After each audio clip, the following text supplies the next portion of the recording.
Welcome back to St. Paul, everybody. Time to talk voting.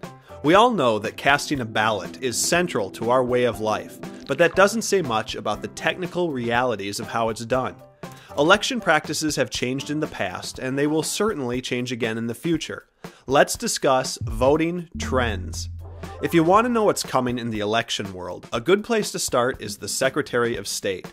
This guy is like any other professional. Every now and then he gets together with his fellow secretaries, enjoys a few slices of convention cantaloupe, and tosses around some new ideas.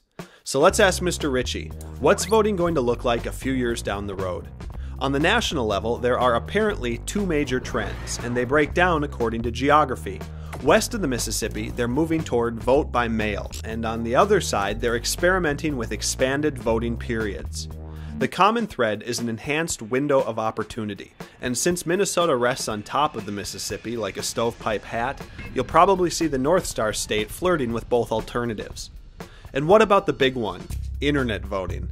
This always sounds like the obvious next step, but don't hold your breath. As Mr. Ritchie put it, the assumption that government can outsmart the hackers is hubris. Example, the Dutch. They vote online, or at least they tried. At the key moment, the servers dropped their vote counting responsibilities and started playing chess. No joke, the hackers found a way. And just to add insult to injury, the voting machines weren't even very good at playing chess. So here's a prediction, and this one is strictly my own. 10 or 15 years from now, we'll still be voting on paper, but most of us will never go to the polls. Instead, we'll print our ballots at home and use the internet to research the candidates as we go. And that includes those judges nobody's ever heard of. If I'm right, casting your vote will be more like doing your taxes. Plenty of room to procrastinate, but no excuses if you screw it up.